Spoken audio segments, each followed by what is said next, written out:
শেষ পর্যন্ত দেখো বন্ধুরা, শরীরটা ভীষণ খারাপ ভিডিওটা লাগছে। খুব মজা পাবে। নিশ্চয়ই নজর লেগেছে। আচ্ছা। দাঁড়া। নজর লেগেছে, ঝাল পুড়িয়ে ঘোরাতে হবে। হ্যাঁ, যাই ঠিক ফেলে আছে। দিই। এই নে। এই দাঁড়া দাঁড়া দাঁড়া।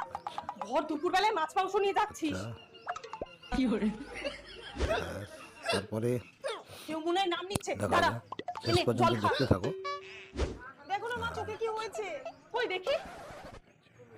থু, কি করে? তোকে আবার এটা কি থুতু করলে? দিয়ে দিয়েছে, রোজ বাসি মুখে থুতু লাগাবি, দেখবি ঠিক হয়ে যাবে। ভালো হয়ে যাবে। মা পরীক্ষা দিতে আচ্ছা। যাচ্ছি। এনে এনে দই চিনি খেয়ে যা, তাহলে পরীক্ষা ভালো হবে। পরীক্ষা পড়লে ভালো হবে, দেখতে মা থাকো। এইসবে না। তাহলে না এতদিনে হয়েই যেত, যদি এটার জন্য কিছু হয়। আচ্ছা। কি করে? ঠিক আছে। কি হয়েছে রে? মা খুব ভয় স্বপ্ন দেখলাম। দাঁড়া। আচ্ছা, ভালো। আরে এনে এটা বিছানার তলায় রেখে শো, তাহলে আর স্বপ্ন দেখবি না।